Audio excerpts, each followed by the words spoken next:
Today's Metro News television forecast is brought to you by Lou Wendell Marine Sales. We sell family fun. Hi there. We're in for a very hot week. In fact, 90-degree temperatures are possible for Wednesday and again on Saturday. Then the streak ends as we have a cold front pass going into Sunday. A lot of opportunities for showers and thunderstorms reflected in your forecast, but running accumulation shouldn't be a whole lot all said and done, particularly looking towards southern West Virginia. Some areas of showers rolling through still in the evening into the overnight, then we'll clear out a bit. Redevelopment of a few showers in the morning hours that after about 1 p.m. we see a lot of that dry out and we'll stay pretty clear going into Wednesday. Your Fly CRW forecast, it starts at home. If you're traveling across the country, many areas are also pretty summery this week, so pack the shorts and t-shirts. We do see some stormy conditions to plan for, say, in Chicago. Panhandle to panhandle forecast, we are looking north for that best chance of a 1/4 inch or more up until 7 p.m. Wednesday. Temperatures bottoming out in the low to mid 60s tonight, very mild, and then about 81 to 84 is the spread of temperatures here. Looking east into the mountains where we're only picking up a couple hundredths of an inch of precipitation in the next couple days, bottoming out into some upper 50s, and then the warmest spots in this part of West Virginia will be around 88, upper 80s on Tuesday. Expanding out a bit, other areas that could see a 1/4 inch or more, Spencer, Glenville, Weston, those spots will be around 60 degrees tonight. Elkins 56, and will be ranging from upper 70s to mid 80s over this swath of the state. Then pushing south where the very southern edges of West Virginia will see little to no actual accumulation in the short term here, ranging from low 50s to low 60s, and then low 80s to more upper 80s out there. Breaking down Charleston's 7-day forecast, will continue to be very active this week. You own a boat because you love spending time on the water. Choose the outboard that allows you to make the most of it. Honda Marine's legendary reliability, ease of maintenance, and powerful performance keep you going strong. And they're all backed by the peace of mind protection of the industry's best limited warranty. Visit your Honda Marine dealer today and find out why it's more than an engine. It's your time on the water.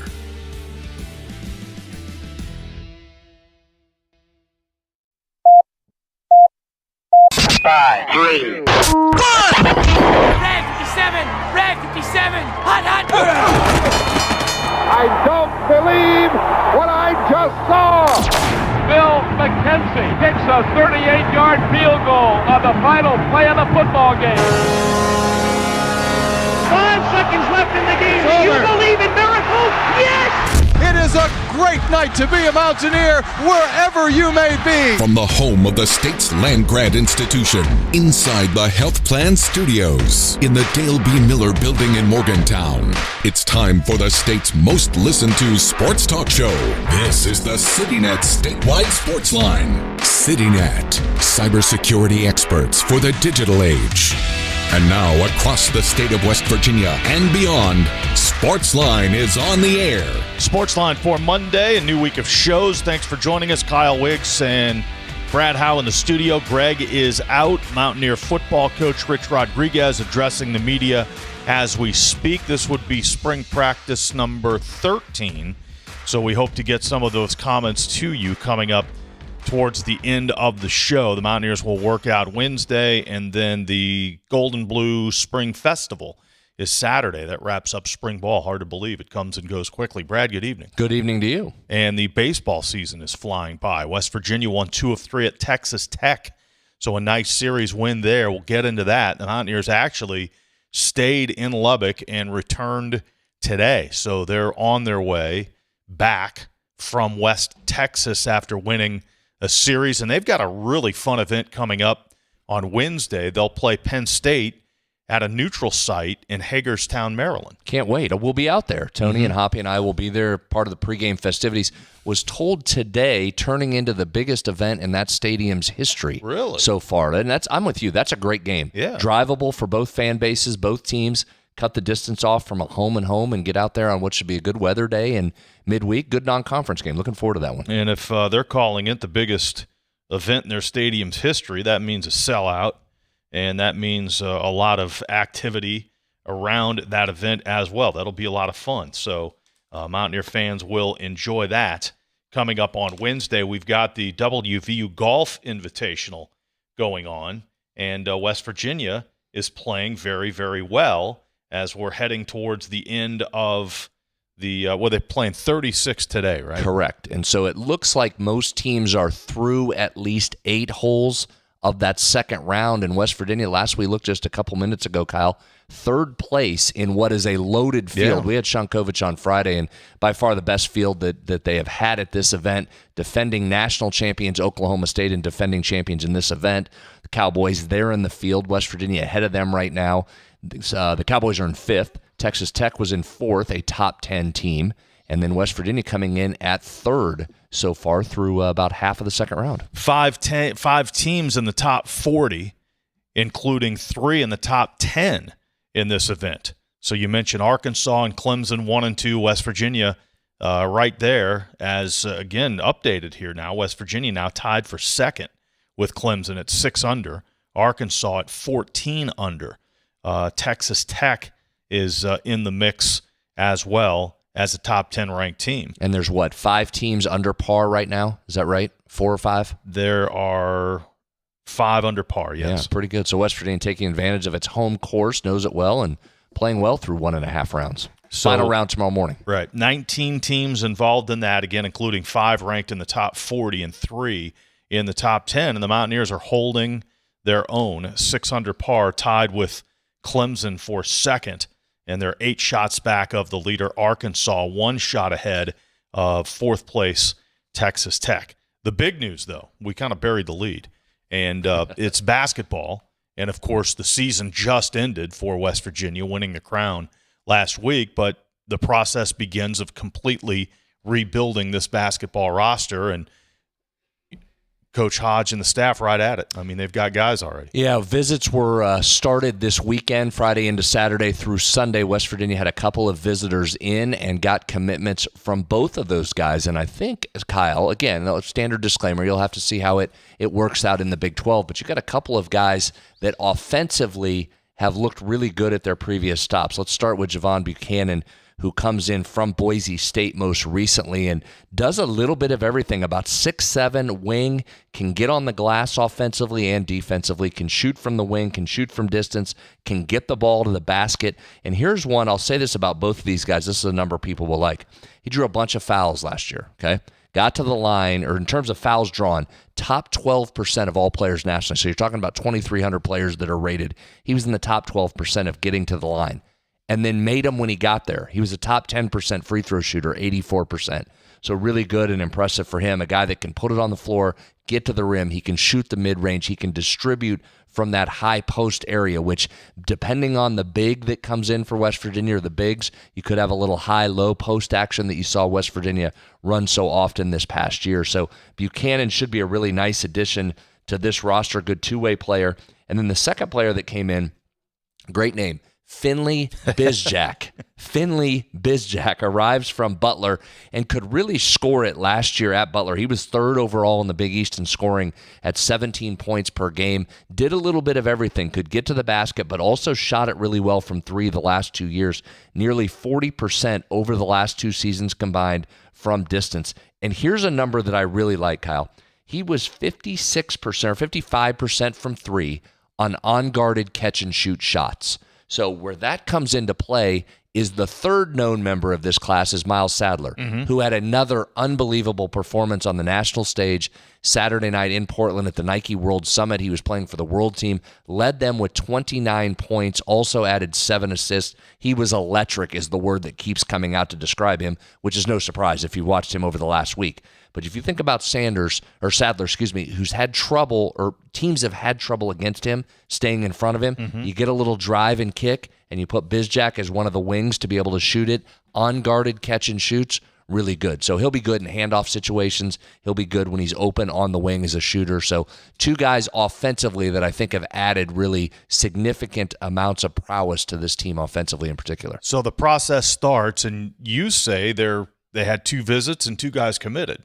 So obviously they're focused in on guys that there's reciprocal interest in guys that they really want. Yeah, I think that's what you'll see. And again, I've said many times, I thought last year for having such a limited window to put this roster together, The team was constructed very well. There was thought into this with multiple point guards, one veteran, one young guy. There was guys in the middle with Harlan, but then you had backups if you wanted to go smaller, you could. You had multiple 6'7" to 6'9" guys in that 4 position. You could size down with a Chance Moore or Trayson Eagle staff playing together if you needed to. Just put together really well. Now you give this staff an entire year to be tracking guys across college basketball. I don't think there's any doubt they knew what they were going after, and so far off to a really good start, and I think you'll see some more announcements coming in short order. But I think the first 2, it's clear Ross wanted to upgrade on the offensive end in terms of guys that could get you buckets, and I think he's done that so far with Buchanan and Bizjack early. And then obviously Miles Sadler, the crown jewel of this class coming in. Text question about Buchanan from Boise State. What's his eligibility situation? Yeah, it's a good question. He is, as far as I understand, he's got to get a waiver to be able to play that 5th year.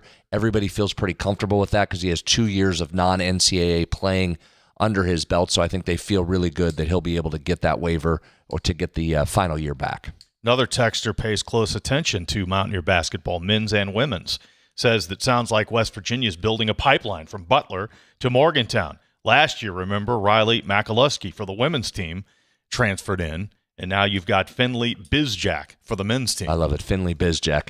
By the way, speaking of women's basketball, Mark Kellogg not sitting around with his feet up either, as they added 3 transfers to their roster. 1 from GW, Zaza Walton comes in. 2 experienced players in this group. Walton comes from GW, played in 93 games, Kyle. Started all 64 over the last 2 seasons. She was a scorer last year, 18 points per game. Also, this makes sense, 98th percentile nationally in steals per game, almost 2 per game. So that works. You can score, and you'll take it away from the other team. She had 42 in a game last year against Murray State. Also, let me pause here, make sure I get this right.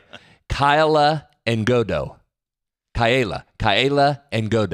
She comes in from UCF, 6'3", post player. This is interesting. You wonder how the world works now? She put up 21-9 against West Virginia on February 25th, so you got an up-close scout at someone that ultimately adds into your program. Then a 3rd transfer comes in, 6'2" transfer from Pitt that redshirted last year. So 3 additions to the Mountaineer women's basketball team. So they're rebuilding their roster as well. Text 304-TALK 304. Texter asking about the Wednesday baseball game in Hagerstown. Will it be televised on ESPN+? There is no indication on WVU's schedule that is a TV game. So I would say no to that.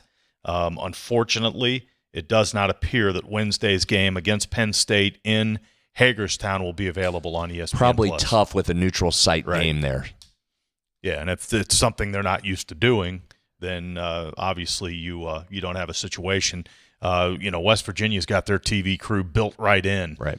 They do Black Bears games for MIL or ML, the minor league situation, and then obviously the same crew does the WVU games as well. 304-TALK 304. That's the number to call. Again, West Virginia in baseball takes 2 of 3 of Texas Tech. Very impressive win on Sunday. We'll get into that as well. Still to come, Mountaineer football head coach Rich Rodriguez, after spring workouts today, we'll hear some comments from the coach as well. This is the CityNet statewide sports line.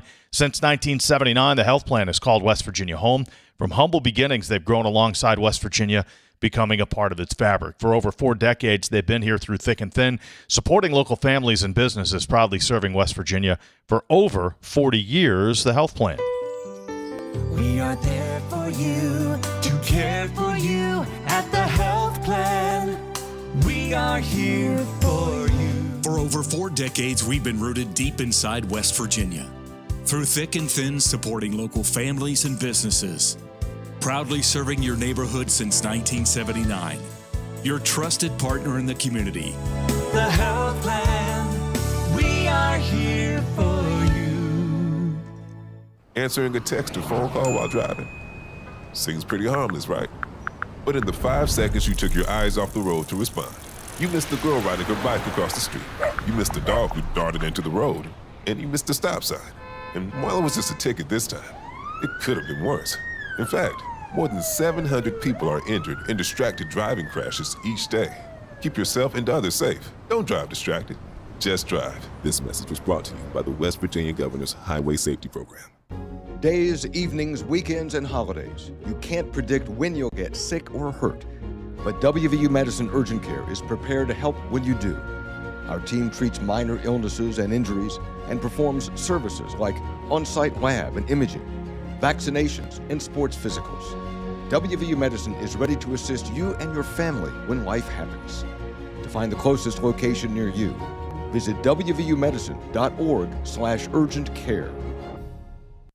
Live from the Health Plan Studios, the CityNet statewide Sportsline Returns in 2 minutes. on Metro News, the voice of West Virginia.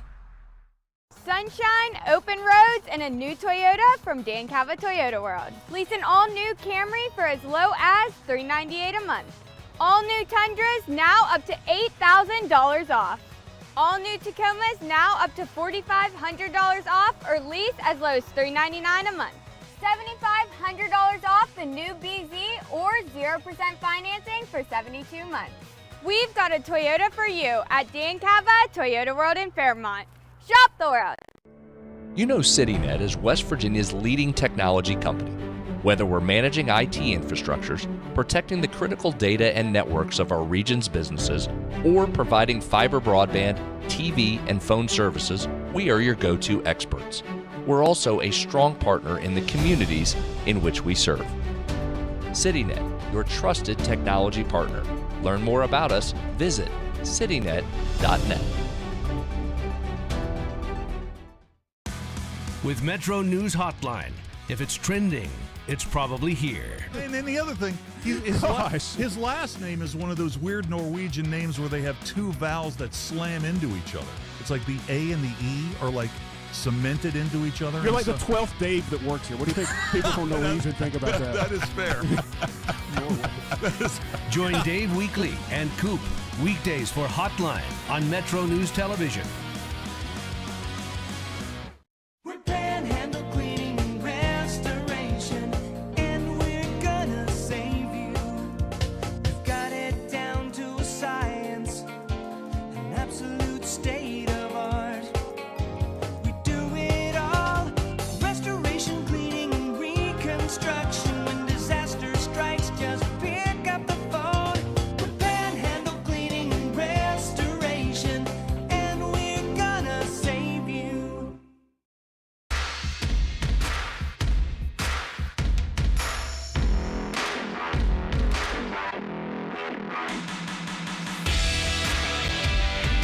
CityNet statewide Sportsline on this Monday. Kyle and Brad with you. Greg out with football, and we'll hear from Coach Rich Rodriguez coming up in just a bit. 304 Talk 304. The text line is open.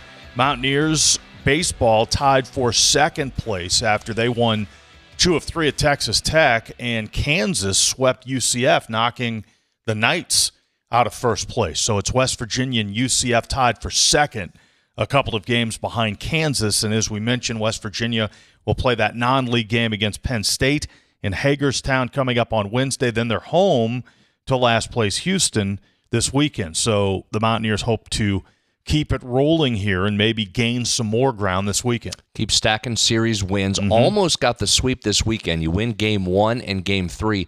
Lost game 2, and it was a close one. Got 2 really good pitching performances in that game by both teams. But West Virginia's starters on the weekend were all excellent. Every one of them went 7+ innings, Kyle, against what was the number 1 hitting team average-wise in NCAA. So really impressive effort by the West Virginia starters. Some guys, again, hitting really well all weekend. Gavin Kelly, 2 hits in each game. Sean Smith, 4 of 5 yesterday.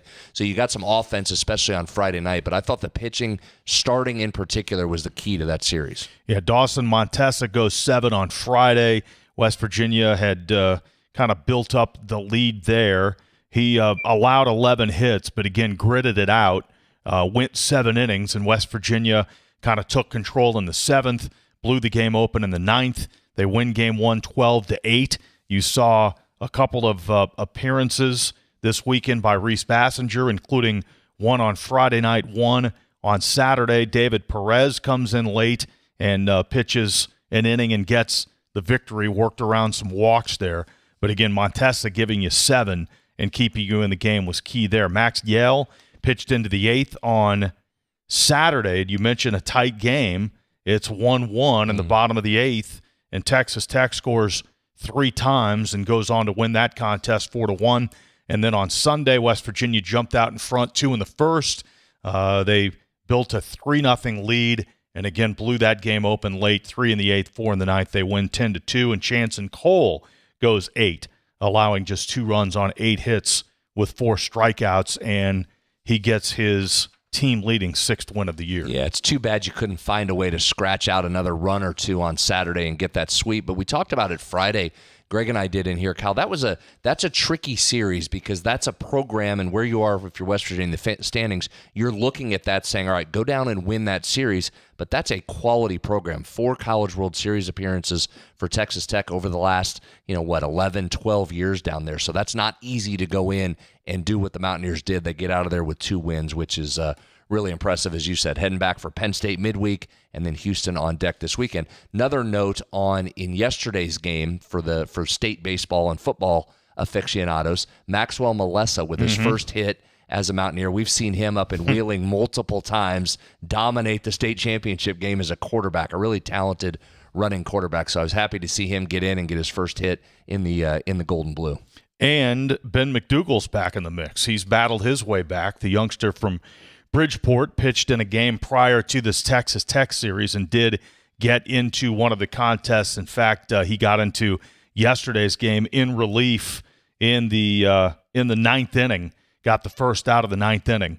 So good to see Ben McDougal back and healthy. And as you mentioned, Maxwell Malessa getting a base hit for the Mountaineers in this series. Yeah, played really well all the way around. I continue to be impressed with Guzman over at first. He made a couple plays. He caught one on a fly ball down the line in foul territory, like over his shoulder. And again, I know he's played some outfield, so he's used to tracking fly balls, but you're coming from over there. And there are times, Kyle, when West Virginia puts a shift on and he's the only one on the right side, he's darn near playing at second base and still gets back over to cover the bag. So that's been we've talked about that a couple times on here. We've talked about it with Sabes, just the pushing of the right buttons and finding a guy that hadn't played first base until this year has done a really nice job over there defensively. Guzman Sunday got the bat going, had a couple of hits, 2 runs scored, and an RBI, had a double, and he got hits in the final 2 games of the series. Sean Smith, seems like it's a different guy every series. Yeah. This time it was Sean Smith, 7 of 12 with 4 runs driven in, 3 runs scored. So West Virginia's DH with a big weekend, a couple of multi-hit games, and 7 for the series. You mentioned Gavin Kelly, 6 of 14 in the series, a couple of extra base hits, including a home run. And Brock Wills as well stepped up with 4 hits in the series. That was a massive home run, too. And, yeah, as I mentioned earlier, Gavin with 2 hits in each of the games. Go back to Guzman for a second, too, as we've seen the speed can change. And West Virginia is ultra-aggressive on the base pass to the point they ran into a few outs over the weekend, which they've done. But he tagged up on a ball that was hit just regular depth in center field. The center fielder didn't go out. He didn't come in. Guzman's on second, less than 2 outs. He goes back to the bag and just says, come on with it, I'm going. Can you throw me out? And outruns, and it wasn't even particularly close. It's just, he's a remarkable athlete. Pressure on the defense. John from Cape Canaveral texts in. He says the West Virginia Penn State is on the Big Ten Network. Oh, there you go. So there is TV coverage. Very good. Big Thanks, Ten John. Network. Now, you've got that one, right? You've got them all. I do. I don't. I have too many. Yeah, I don't Big have Ten the Big Network. Ten Network. Yes. I don't think. I'll have to check. Channel 855 if you have Xfinity here in this I've area. got DirecTV. Yeah, Big Ten Network. Oh, great. That's good news. Yeah, so Wednesday night, according to John in Cape Canaveral, West Virginia, Penn State on the Big Ten Network. Another texter says, a baseball game with no TV. Good thing I'm sitting down with the cat on my lap. Man, we're spoiled these days. That's the truth, because you can watch anything. Yes. I mean, that is incredible. I mean, you can watch anything. Well, I know we've complained over the years, a lot of us, and I had echoed that early on, but the ESPN Plus packages, but I turned it on yesterday to pull that West Virginia game up, and there were 70 different baseball games you could have watched. Yeah. There were 59 softball games at the time. There is some inventory and content out there. Speaking of watching games in high school baseball, you want to get into that a little bit, the recruiting? Yeah.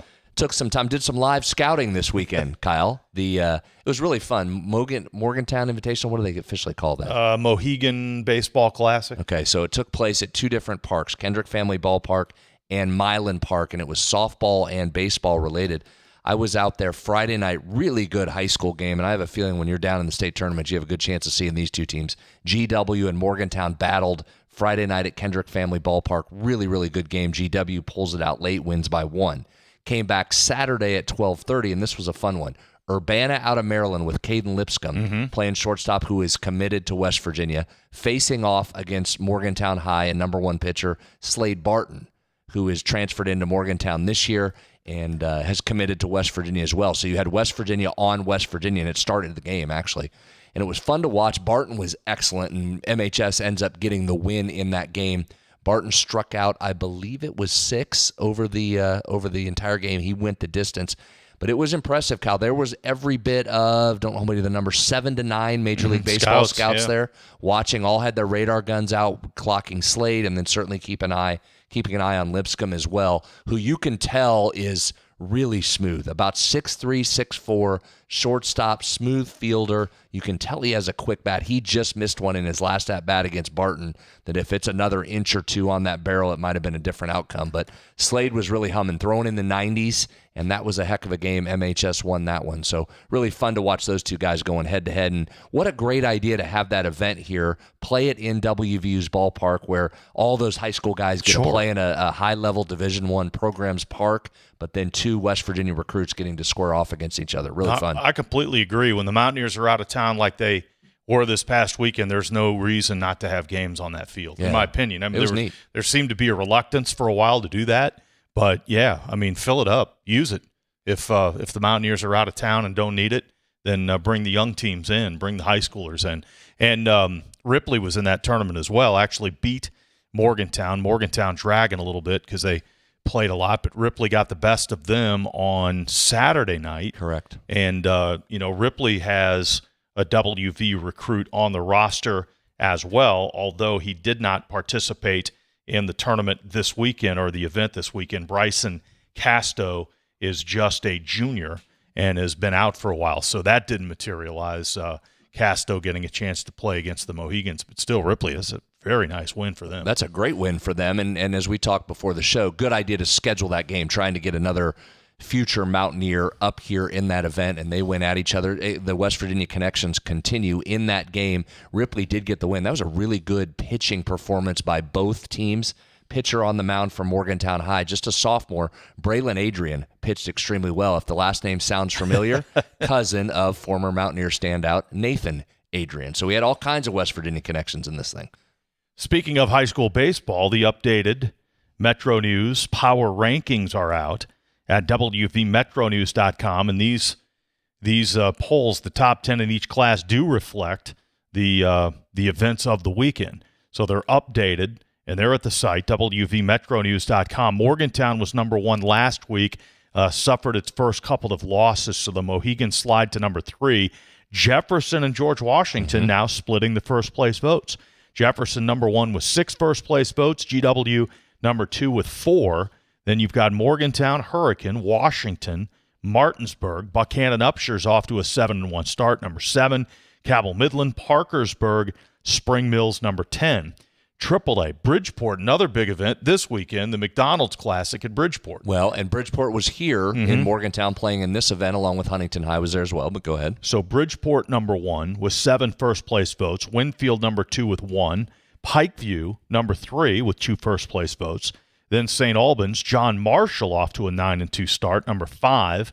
Robert C. Byrd, Point Pleasant, Spring Valley, Ripley, the before-mentioned Ripley, with the big win against Morgantown. They've struggled a bit, again, without Casto in the lineup. They're under 500, but they're in the top 10 at number 9, and then Nitro at number 10. 2A, Charleston Catholic, number 1, 7 first-place votes. Wheeling Central, number 2, with 3 first-place votes. Then it's Doddridge County, Wyoming East, Williamstown, Buffalo, Scott, South Harrison, Independence, and Lincoln. And in single A, Huntington St. Joe's, number 1, with 6 first-place votes. Gilmer County, number 2, with 3 first-place votes. Then at Sherman, East Hardy has 1 first-place vote at number 4. Tigers Valley, Cameron, Greater Beckley Christian, Summit Christian, Pendleton County, and Madonna. That is your top 10 in each class in the brand-new Metro News Power Rankings. And the softball coaches poll updated as well at WVMetroNews.com. I'll try to dig around for that and have that for you as well. So all that information at the website, WVMetroNews.com.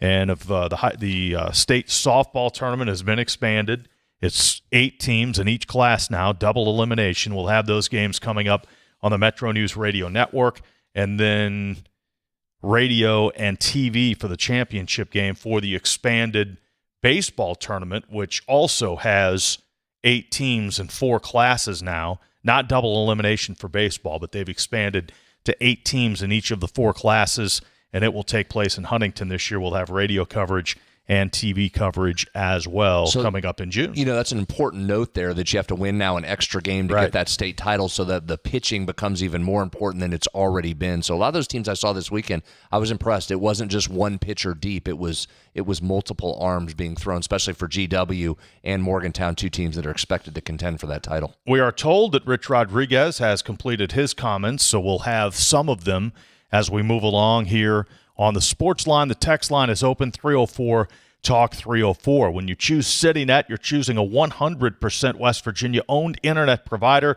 with local support. No call centers, no runaround, just fast, dependable fiber internet backed by people who live and work right here. Plus, new residential customers can get 50% off any internet plan for a year. Visit citynet.net today. Answering a text or phone call while driving. Seems pretty harmless, right? But in the 5 seconds you took your eyes off the road to respond, you missed the girl riding her bike across the street. You missed the dog who darted into the road. And you missed the stop sign. And while it was just a ticket this time, it could have been worse. In fact, more than 700 people are injured in distracted driving crashes each day. Keep yourself and others safe. Don't drive distracted. Just drive. This message was brought to you by the West Virginia Governor's Highway Safety Program. If you have a child who's a junior in high school in West Virginia or know someone that does, please listen up. Here's your opportunity to win a full scholarship from West Virginia Wesleyan College that includes room, board, tuition, and fees. The 19th Annual West Virginia Scholar Program is presented by ZMM Architects and Engineers and the West Virginia Farm Bureau. The deadline is May 3rd. For details, go to WVMetroNews.com to apply. That's WVMetroNews.com. Remember, application deadline is May 3rd. If a fire occurred in your home, would your smoke alarms work? Don't wait for a tragedy to find out. Smoke alarms are designed to give you and your family the precious seconds you need to safely escape. Test your smoke alarms every month by pressing the test button until the alarm sounds. Depending on the type of battery in your smoke alarm, you may need to change the batteries at least once a year or whenever the low battery warning chirps. And never remove the batteries for any reason. Remember, having working smoke alarms is not only a good idea, it's the law. A message from the West Virginia State Fire Marshal's Office. Live from the Health Plan Studios, the CityNet statewide sports line returns in 2 minutes on Metro News, the voice of West Virginia. Today's Metro News television forecast is brought to you by Lou Wendell Marine Sales. We sell family fun. Hi there. We're in for a very hot week. In fact, 90-degree temperatures are possible for Wednesday and again on Saturday. Then the streak ends as we have a cold front pass going into Sunday. A lot of opportunities for showers and thunderstorms reflected in your forecast, but running accumulation shouldn't be a whole lot all said and done, particularly looking towards southern West Virginia.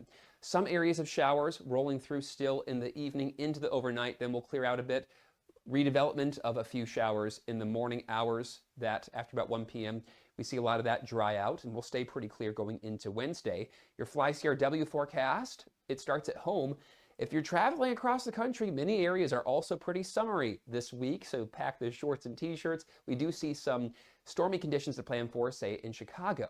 Panhandle to Panhandle forecast, we are looking north for that best chance of a 1/4 inch or more up until 7 p.m. Wednesday. Temperatures bottoming out in the low to mid 60s tonight, very mild, and then about 81 to 84 is the spread of temperatures here. Looking east into the mountains where we're only picking up a couple hundredths of an inch of precipitation in the next couple days, bottoming out into some upper 50s, and then the warmest spots in this part of West Virginia will be around 88, upper 80s on Tuesday. expanding out a bit, other areas that could see a quarter-inch or more. Spencer, Glenville, Weston, those spots will be around 60 degrees tonight. Elkins, 56, and will be ranging from upper 70s to mid-80s over this swath of the state. Then pushing south, where the very southern edges of West Virginia will see little to no actual accumulation in the short term here, ranging from low 50s to low 60s, and then low 80s to more upper 80s out there. Breaking down Charleston's 7-day forecast, will continue to be very active this week.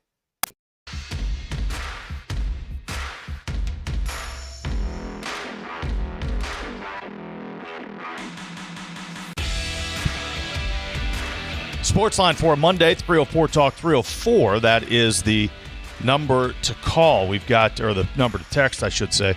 We've got some comments from Coach Rich Rodriguez coming up. That'll be in the final segment. Texter asks about Miles Sadler teammates. Now, one is coming. Another is an equally hot prospect. Yeah, and that's a good question. Thanks to the texter. That Alou Diem is already committed to West Virginia. 6'10" center, played at Bella Vista with Sadler. He's coming to West Virginia. He's part of the contingent that's coming. I think what the texter's asking about there is Paul Osarui, who played in the World Games this weekend with Miles on the World team against Team USA. And Osarui is a fantastic prospect. In fact, he's rated as high as number 3 in the country for juniors right now.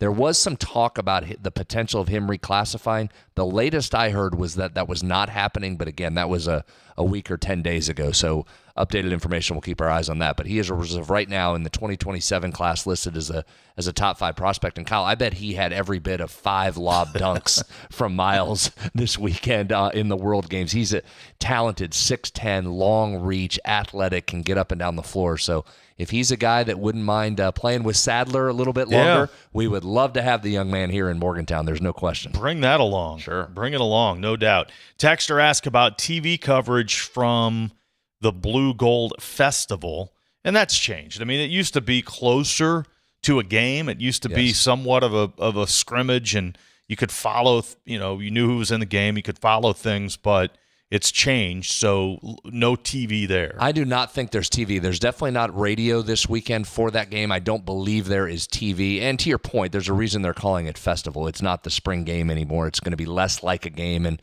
more just some workouts, some drills, some fun things going on, some situations back and forth. And then, of course, the Jake Owen concert coming up on Saturday as well.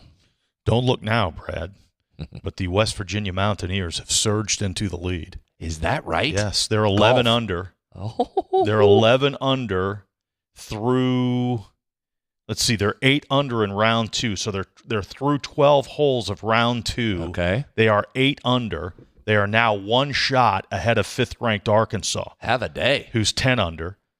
Number 6th-ranked Oklahoma State is in 3rd place at 7 under, tied with Clemson. So they're making their move. They were in 5th when we opened the show. Right. Yeah. So you're right. Oklahoma State's making a move, but West Virginia has surged into the lead, round 2 of the Mountaineer Invitational. Check the player leaderboard there while you're there, and let's get some names that are at the top of the leaderboard. Some stars in this game. Oklahoma State loaded with guys. We talked on Friday. Ethan Fang was down at the Masters in Augusta, but John Daly the second in this field, and obviously some of the West Virginia guys playing extremely well if you're into first. So you have 2 Oklahoma State golfers tied for first, Gavin Lane and Preston Stout. They are both 7 under par. And Lane is through 12 holes round 2. Stout is through 11 holes round 2. Gerardo Gomez of Arkansas is in 3rd place at 6 under. You've got Jack Buchimp of TCU tied for 4th, along with Thomas Higgins of Clemson, Michael Hake of James Madison. They're all grouped in there together. And the top-ranked Mountaineer right now is Nick Tarowski, who's tied for 6th. Very good. He's 4 under through 11 holes in round 2. Very good. And you must have some other guys right in the top 15. Ryan Leach of West Virginia is tied for 8th at 3 under, so he's 1 shot behind Tarowski. Caleb Wilson, let's see, Jack Michael and Caleb Wilson are both 2 under par.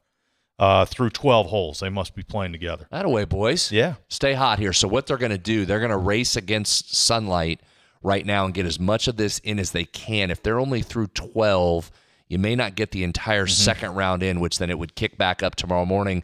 With the second round, you'd complete that and then go into the final round. But as we talked on Friday, Kyle, that is open. That's down at Pete Dye Golf Course there in Bridgeport. Open and free to the public if you want to go and check that out and walk around and follow the golfers. It should be a beautiful day tomorrow. Great course, and obviously West Virginia in the hunt there. That would be tremendous. Just never mind if you win it. Just the fact if you finish top 5 in this field, that would be remarkable. But West Virginia closing in on a first-day finish after day 1. And all of West Virginia's guys are playing well.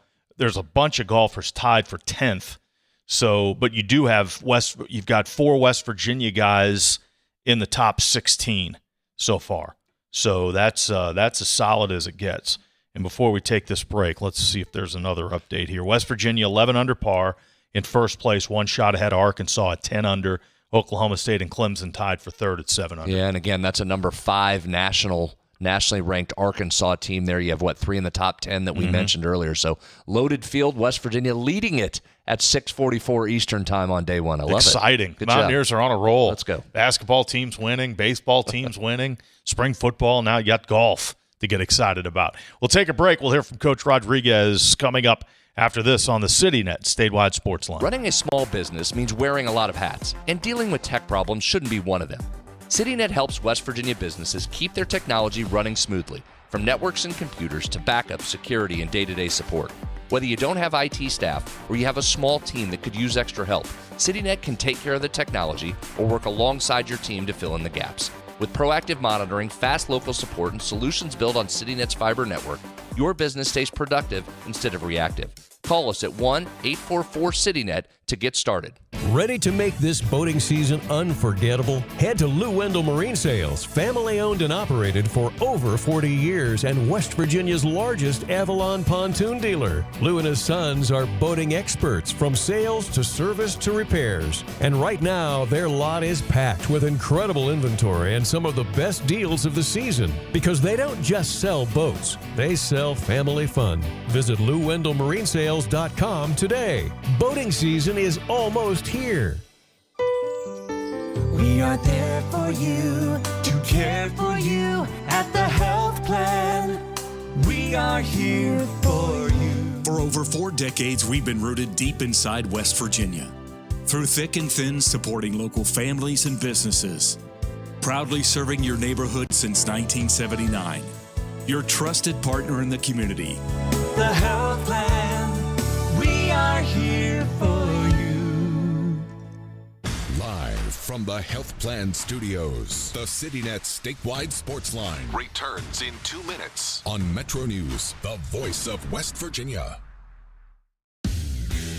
You own a boat because you love spending time on the water. Choose the outboard that allows you to make the most of it. Honda Marine's legendary reliability, ease of maintenance, and powerful performance keep you going strong. And they're all backed by the peace of mind protection of the industry's best limited warranty. Visit your Honda Marine dealer today and find out why it's more than an engine. It's your time on the water.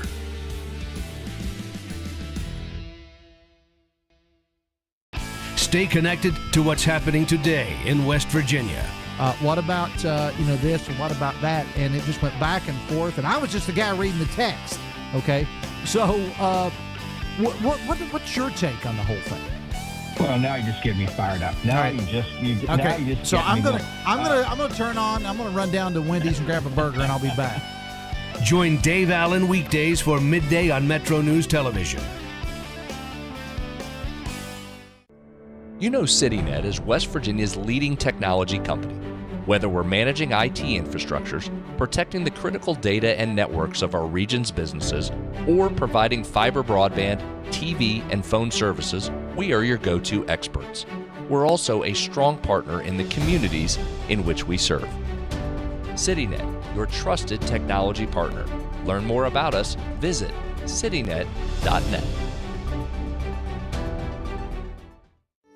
We are there for you, to care for you at the health plan. We are here for you. The Health Plan proudly supports our active and healthy communities and has been your most trusted carrier for over 40 years. Log on to healthplan.org for more information. We are there for you, to care for you at the health plan. We are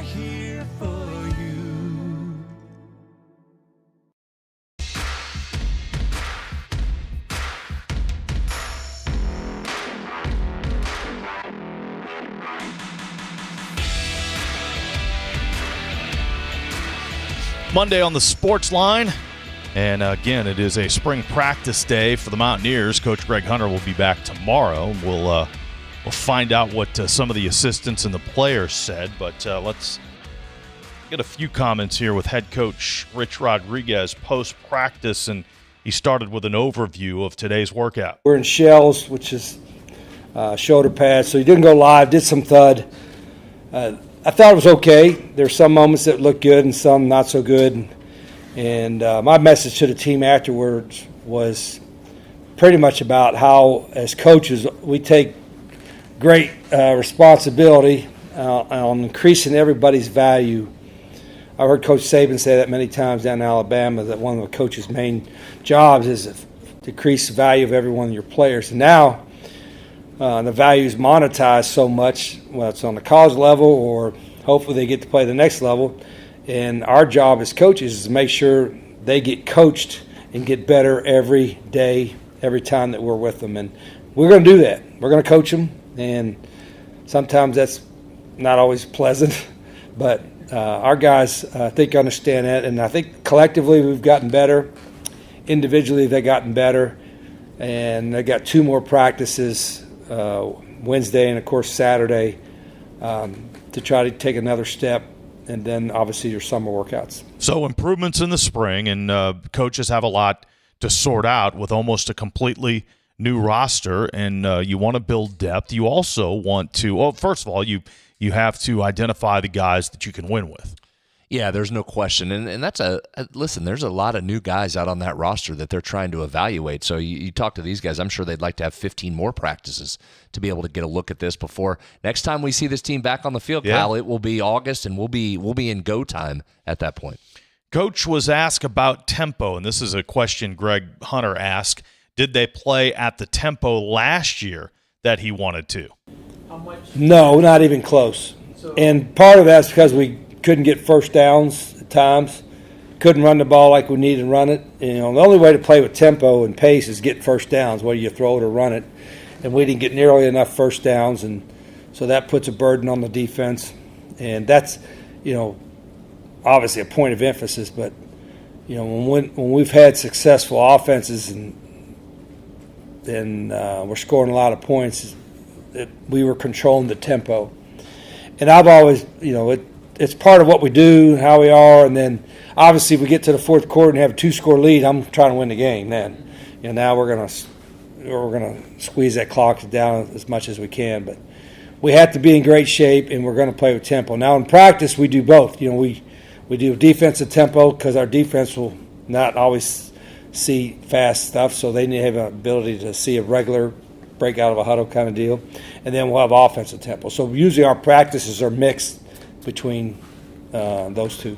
All right, so a little bit more on tempo. The coach was asked about his philosophy. They got pretty deep into this, but let's listen in on Coach Rodriguez, his philosophy of playing at a high tempo. As a defensive player, I always thought the hardest thing to go against was somebody's 2-minute drill. And you ever watch a team that struggles the whole game, then they get in their 2-minute drill right before half, and they go up and down the field. And I'm like, let's just try that the whole game. What do we got to lose? We'll get 5 little dumpy linemen to get run over slowly. Get me a quarterback that can throw it around a little bit, like a Jed Drenning. Give me some receivers that can catch and move in the open field like Chris George. And it was different. You know, the run and shoot was in vogue a little bit in the NFL, but it was an under center, and the drop was at kind of a 5 o'clock turn, a 5 o'clock, 6 o'clock, 7 o'clock turn. So it was, he turned his back all the time, and everybody would blitz from the backside. And I think Warren Moon probably got sacked more than anybody in the history because everybody would blitz from the backside. So I'm like, well, we're a shorter quarterback. Let's back him up for his vision. All right, and then the drop is already there, so it just a guy could come unblocked and he could still get rid of it. And so that's kind of what we did. It was shotgun, spread out, fast, no huddle, and it fit us. And it was new and different. And so the genesis, the base of what we do to this day started back there with Jed and those guys at Glenville. Wow, going all the way back to the Glenville State days. We got a Jed and Chris George mentioned there out of Rich Rod here, version 2.0. Well, we're deep into spring, right? we're deep into spring. Okay, how about a depth chart? Will there be, of course they won't release it publicly, but will the coaches have in their mind or up on the whiteboard in the office, a depth chart after the spring game Saturday. We're going to have a depth chart, but it's not going to be finalized till the end of August camp. But on Friday, Saturday's scrimmage, we split the team up into blue and white, because we had blue and white practice jerseys. But and we scrimmaged with it the other day, and I really liked the intensity and the competitiveness of us. It was mixed guys we think will be ones. And some of the guys we think will be ones were on that white team, some were on the blue team. And so it was really competitive. It was a competitive practice, competitive scrimmage, and we'll do that with the spring game. And I'll have some kind of consequences for the winners and the losers, and they seem to enjoy that part of it. He has mentioned that a lot, scrimmaging a little bit more, going live, as they say, more this spring than perhaps in years past, because, again, you've got so many players to evaluate. I think they feel that they've got better talent, better depth, so you're able to do that, number one. And then number two is he has mentioned multiple times the evaluation process, right? And the best way to do that is to put them live on live and try and see what you have here from all these different units, because with so many new parts, you're evaluating, Kyle, literally at every position on the field, position group. Special teams, he did mention last week that they've caught the ball okay. They've practiced that, obviously, with the jugs machine or whatever, the ball coming down out of the air like a sack of cement. But in terms of live special teams, where are they there? We're going to do a lot of special teams on Wednesday. We won't have any live special team on a Saturday. So it's kind of hard. And the hardest part about it is you got to teach them. And so before you get it taught, you don't want to go live before they're really taught, because you don't want to run into the punter or getting hurt that way. Are you a little behind there, maybe, or have you done enough to your liking? No, I've always, I mean, we'll do field goal and punt block, and Wednesday we'll do some kickoff return. But we're in short, so what are you going to tell from that? So we'll have a lot of special teams in August camp. So I think sometimes, we're not ever going to neglect it. I think it's so important. Yeah. But I also think sometimes special teams coaches will try to do too much. Like the same way with offensive defensive coaches. They want to be the smartest guy in the room. They have all these fancy schemes and stuff like that, whereas, it's still just 11 guys, we're playing checkers, not chess. We're not trying to think 4 moves ahead. We're just trying to think the next move. All right, so some thoughts on special teams there to wrap up day 13 of spring practice, the 14th practice Wednesday, and then the Gold and Blue Festival on Saturday. Two things. That wasn't a rant, but it could have. If you would have done maybe a little follow-up there and prodded, we might have got a Rich Rod rant there to end camp. Number two, this is an interesting time this year compared to last year because the portal's not reopening. Mm-hmm. There was just the one portal time, so you will not have the shuffling after spring practice that you did last year. So that's something to keep in mind here as we wrap up the spring. Yeah, he's mentioned that too, the fact that you gotta be sure you've got what you need, because you can't go back into the portal this spring and bring in new guys. There are a handful of guys that have signed that haven't reported yet, but for the most part, that's the team, man. The team that you're going to see on Saturday. And I get the sense, Kyle, from talking to folks over there, they just feel light years ahead of where they were at this time last year, which makes sense. That's always the case going into year 2 versus year 1 from all aspects. Management, recruiting, talent upgrades at all these positions. I think it just is it's a different vibe around the program than where they were at this point last year. West Virginia and Arkansas tied for first place as they wrap up round 2 of the Mountaineer Invitational. Both teams are 11 under par. Arkansas shot 9 under in round 1. They're 2 under in round 2. West Virginia having a great second round. They are 8 under for the round and 11 under for the tournament, tied for first place with number 5 Arkansas. Our buddy Jack Withrow down in Charleston follows this really closely. He texted here as we were given updates and said West Virginia's top 4 guys went 7 birdies combined between the top 4 guys through the first 3 holes to start the back 9. That's what led that surge into first place. He also mentions this. I didn't realize this. Bridgeport, the golf capital of the world, apparently. You have this great tournament going on, and Bridgeport Country Club is also hosting college individual men's golf, D2, today and tomorrow. So lots of teams in the Bridgeport area playing some college golf. So West Virginia, again, the back half of round 2, they're tied for first place with Arkansas, 11 under par. Oklahoma State is 7 under today, or 7 under for the second round after an even par in the first round. So they've made their move here, too, in round 2. They're 7 under par and tied for third with Clemson. So there you have it. Texas Tech in 5th place at 5 under par. TCU in 6th place at 1 under par. And Kyle, what are they through? How many holes? West Virginia's through 12 today. Okay. At 7 o'clock, so we've got what? Can you get another hour in? Maybe. Another 40 minutes, maybe? Maybe. It's going to be tough to get all the way through it. It's going to be tough to get that we'll round see. in. Arkansas is through 13. West Virginia's through 12. Apparently, Jack texting in, live correspondent here. John Daly II just triple bogeyed the par 5 number 15 for Arkansas. So that should help the Mountaineers keep sliding. Keep going. Finish up. Finish up. Yeah, win the thing. Finish strong. So we'll obviously have this result. Hopefully, they'll be coming down the stretch tomorrow night when we're on the air. And maybe we'll check in with one of the players or with Coach coming up on Wednesday. That's the Sportsline. A lot of information today, a lot of stuff going on as usual. Brad, thanks. Have a good night, everybody. That was a good one. All 3 of us will be in tomorrow. So join us again for the Sportsline. From the Health Plan Studios, the CityNet statewide Sportsline is an exclusive production of the Metro News Radio Network. All rights reserved.